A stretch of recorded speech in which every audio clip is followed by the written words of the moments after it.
നമ്മുടെ ആധാറാണ്. ബുർഹാൻ, അതിന്റെ അർത്ഥം ആധാർ. ആ ആധാർ ഇല്ലാതെ ഖബറിലേക്ക് പോകാൻ പറ്റൂല. ഖബറിലേക്ക് പോകുമ്പോ അള്ളാഹ് ചോദിക്കും, മലക്കുകൾ ചോദിക്കും, നിന്റെ ആധാർ എവിടെ? നിന്റെ ആധാർ എവിടെ? മാഫി ആധാർ. യാ അല്ലാഹ്, യാ ആധാർ എടുത്തില്ല അല്ലാഹ്, യാ ആധാർ എടുത്തില്ല അല്ലാഹ്. ആ ആധാറിന് വേണ്ടിയിട്ടാണ് എല്ലാ ദിവസവും വിളിക്കുന്ന പള്ളിയിൽ. നിങ്ങൾ ആധാർ എടുക്കാത്തവർക്ക് എടുക്കണം, സമയം തീരാറായി, സമയം തീരാറായി, 31-ാം തീയതി സമയം തീരും. നിന്റെ സമയം തീരുന്നതിന് മുമ്പ് നീ ആധാർ എടുക്കണോ, ആധാർ എടുക്കണോ, ആധാർ എടുക്കണോ എന്നൊക്കെ പറഞ്ഞ് പള്ളിയിൽ വിളിക്കുന്നത് കേട്ടില്ലേ? പക്ഷെ എന്നിട്ട് നമ്മൾ ആധാർ എടുത്തോ? എടുത്തിട്ടില്ല. പോയില്ലേ സംഭവം? എന്താ തെളിവ്? യാ അയ്യുഹല്ലദീന ആമനൂ ലാ തുൽഹികും അംവാലുകും വലാ ഔലാദുകും അൻ ദിക്രില്ലാഹ് വമൻ യഫ്അൽ ദാലിക ഫൗലായിക ഹുമുൽ ഖാസിറൂൻ വഅൻഫിഖൂ മിമ്മാ റസഖ്നാകും മിൻ قبل أن يأتي أحدكم الموت فيقول رب لولا أخرتني إلى أجل قريب فأصدق وأكن من الصالحين. ആധാർ എടുക്കാൻ വേണ്ടി അള്ളാഹുവിന്റെ പള്ളിയുടെ മിനാരങ്ങളിൽ നിന്ന് ദിവസവും 5 പ്രാവശ്യം വിളിച്ചു പറയുമ്പോ ആധാർ എടുക്കാതെ കേവലം ചെവിക്കൊള്ളാതെ നടക്കുന്ന യുവത്വമേ, യുവതികളെ, ഒരിക്കൽ നിങ്ങളുടെ കണ്ണടഞ്ഞു പോകും, ശ്വാസം നിലച്ചു പോകും, കൈകാലുകളുടെ സ്വാധീനം നഷ്ടപ്പെട്ടു പോകും, അനങ്ങാൻ കഴിയില്ല, ചലിക്കാൻ കഴിയില്ല, കണ്ണു തുറക്കാൻ കഴിയില്ല, നാവ് ചലിപ്പിക്കാൻ കഴിയില്ല. അങ്ങോട്ട് തിരിച്ചിട്ടാൽ അങ്ങനെ കിടക്കും, ഇങ്ങോട്ട് തിരിച്ചിട്ടാൽ അങ്ങനെ കിടക്കും, മറിച്ചിട്ടാൽ കമഴ്ന്നു കിടക്കും, മലർത്തിയിട്ടാലും മലർന്നു കിടക്കും. ആര് വന്നെടുത്താലും തള്ളിയാലും കുത്തിയാലും ഒരു അനക്കവുമില്ല, പ്രതികരണവുമില്ല. അങ്ങനെ ഒരു ദിവസം വരുന്ന മരണമെന്ന് പറയുന്ന ആ മഹാമുസീബത്ത്, സംഭവം നിന്നെ കൊണ്ട് ഖബറിലേക്ക് വെക്കുന്ന സമയത്ത് ഇതാണ് അള്ളാഹു ചോദിക്കുന്നത്, എവിടെ നിന്റെ ആധാർ? എവിടെ നിന്റെ തെളിവെവിടെ? നീ മുസ്ലിമാണെന്നുള്ളതിന്റെ തെളിവെവിടെ? ഒന്ന് തരുവോ? എന്തെയും തെളിവ്? മുസ്ലിങ്ങളുടെ തെളിവ് എന്താ? എന്താ തെളിവ്? ഫാൻഡിന്റെ സിബ് അഴിച്ചു കൊടുക്കും, ഞാൻ മാർക്കം ചെയ്ത് അള്ളാഹു ഞാൻ മുസ്ലിമാന്നുള്ളതിന്റെ തെളിവ്. അതാണ് ഇസ്ലാമിന്റെ തെളിവ്. മാർക്കം ചെയ്ത് സുന്നത്ത് കല്യാണം ചെയ്ത് കൊടുത്തെന്നാണ് എന്റെ തെളിവ്. സുന്നത്ത് അവൻ ചെയ്തിട്ടുണ്ടെങ്കിൽ അവന്റെ ഉത്തരവാദിത്വം നിസ്കാരം നിലനിർത്തണം എന്നുള്ളതാണ്. നിസ്കാരം നിലനിർത്തണമെന്നുള്ളതല്ലേ? അതാണ് അല്ലാഹു തആല പ്രത്യേകമായി പറഞ്ഞു. അന്ന് നിന്നോട് പറഞ്ഞിരുന്നില്ലേ, യാ അയ്യുഹല്ലദീന ആമനൂ, ഏ സത്യവിശ്വാസികളെ, ലാ തുൽഹികും അംവാലുകും വലാ ഔലാദുകും അൻ ദിക്രില്ലാഹ്. എത്ര സ്പഷ്ടമായിട്ടാണ് പരിശുദ്ധമായ ഖുർആൻ നിന്റെ മുന്നിൽ ഓതി തന്നത്. എന്താണ് അതിന്റെ അർത്ഥം? എത്ര കച്ചവടമുണ്ടായാലും, എത്ര തിരക്കുണ്ടായാലും, എത്ര ബിസി ഉണ്ടായാലും, എത്ര കണക്ക് തീർക്കാനുണ്ടായിരുന്നാലും, എത്ര കൊടുക്കൽ വാങ്ങലുകളും ഇടപാടുകൾ ഉണ്ടായിരുന്നാലും, അല്ലാഹുവിന്റെ ദിക്റിനെ തൊട്ട് നിങ്ങളെ വിസ്മരിപ്പിക്കാതിരിക്കട്ടെ. അങ്ങനെ നിങ്ങൾ വിസ്മരിച്ചു പോയാൽ ഒരിക്കൽ മലക്കുൽ മൗത്ത് നിന്റെ റൂഹിനെ പിടിക്കാൻ വരുമ്പോ അപ്പോൾ നീ വിളിച്ചു പറയും, ഞാൻ സദഖ ചെയ്യാമല്ലാ, സദഖ ചെയ്യാമല്ലാ. വെറുതെ ഞാൻ 100 കോടിയുടെ ആസ്തി ഉണ്ടാക്കിയിട്ടാണ് ഞാൻ വന്നത് പടച്ചവനെ. ആ കോടിക്കണക്കിന് രൂപ എന്റെ മക്കളെ തിന്നു മുടിക്കുമല്ല, എന്റെ കുടുംബക്കാരെ തിന്നു മുടിക്കും പടച്ചവനെ. ഈ ഖബറിന്റെ ഉള്ളിൽ എനിക്ക് വേണ്ടി സഹായിക്കാൻ ആരുമില്ല അല്ലാഹ്. ലൗലാ അഖറതനീ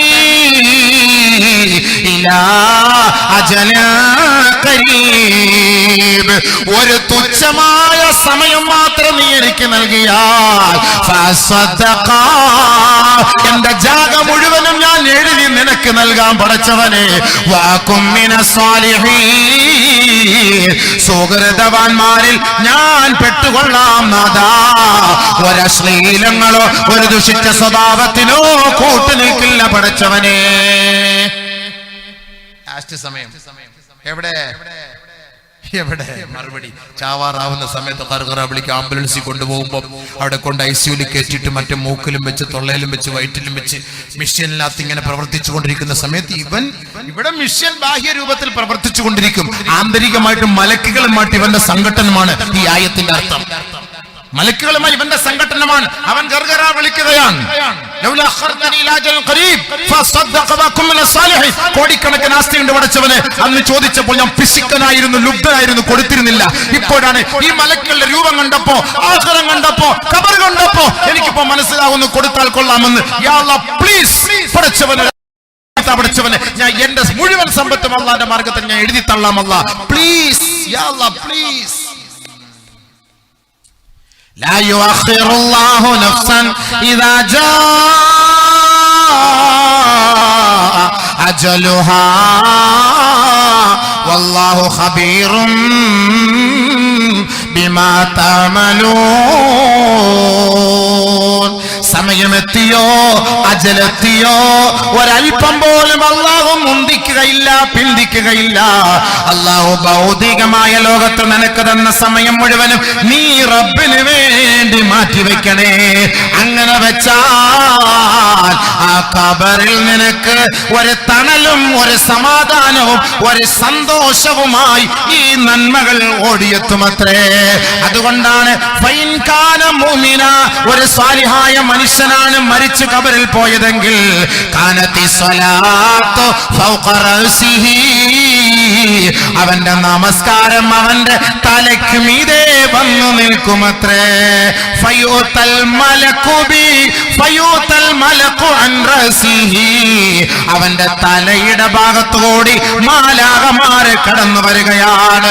ഫതഖൂലു സലാ, മലക്കുകളെ ദണ്ഡുമായി ഈ മനുഷ്യനെ ചോദിക്കാൻ വേണ്ടി വരുമ്പോ ഫതഖൂലു സലാ, നമസ്കാരം പറയുകയാ. മാ ഖിബലി മദ്ഖൽ, മാ ഖിബലി മദ്ഖൽ, ഞങ്ങളുടെ ഭാഗത്തുകൂടി ഈ മനുഷ്യനെ ചോദിക്കാൻ ഞങ്ങൾ അനുവദിക്കുകയില്ല. സമരം സമരം ഇവിടെ മാത്രമല്ല, വയൽക്കളി സമരം.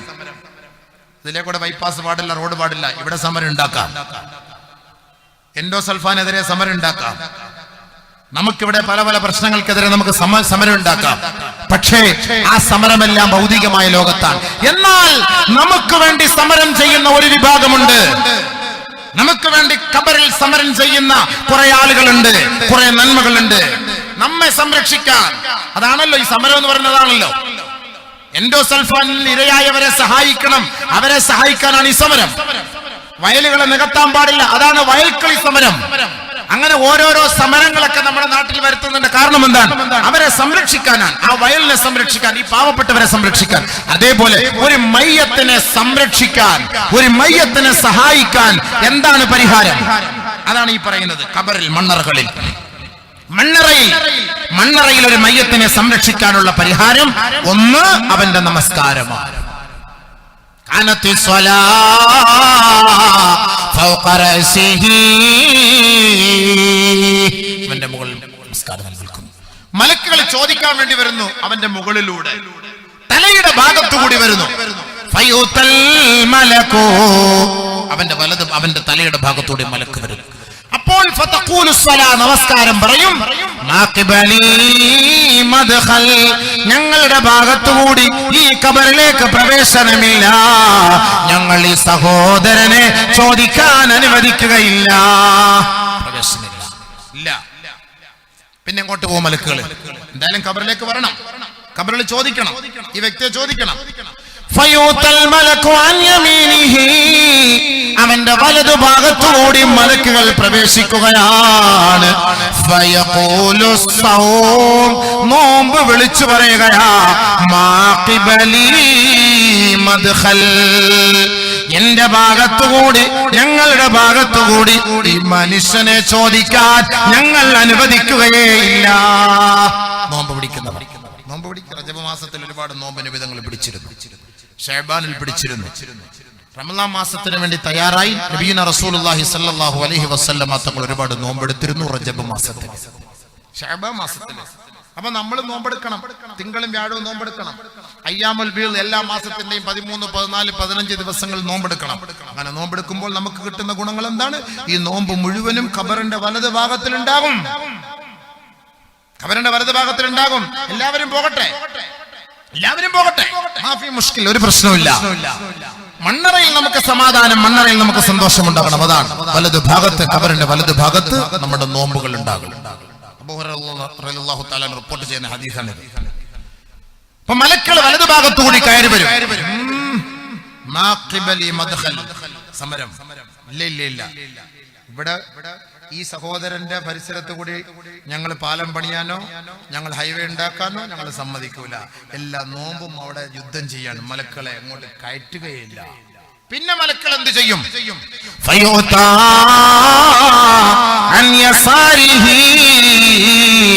അവന്റെ ഇടതു ഭാഗത്തോടി മലക്കുകൾ പ്രവേശിക്കാൻ വരികയാണ്. അവൻ സാധുക്കൾക്ക് വേണ്ടി മാറ്റിവെച്ച സകാത്തിന്റെ വിഹിതമുണ്ടല്ലോ, ആ സകാത്ത് വിളിച്ചു പറയും അത്രേ, എന്റെ ഭാഗത്തോടി, ഞങ്ങളുടെ ഭാഗത്തുകൂടി ഈ മനുഷ്യനെ ചോദിക്കാൻ ഞങ്ങൾ അനുവദിക്കുകയില്ല. ഇവൻ ദുനിയാവിൽ അവന്റെ സാമ്പത്തികമായ ഹക്ക് നിറവേറ്റിയവനാണ്.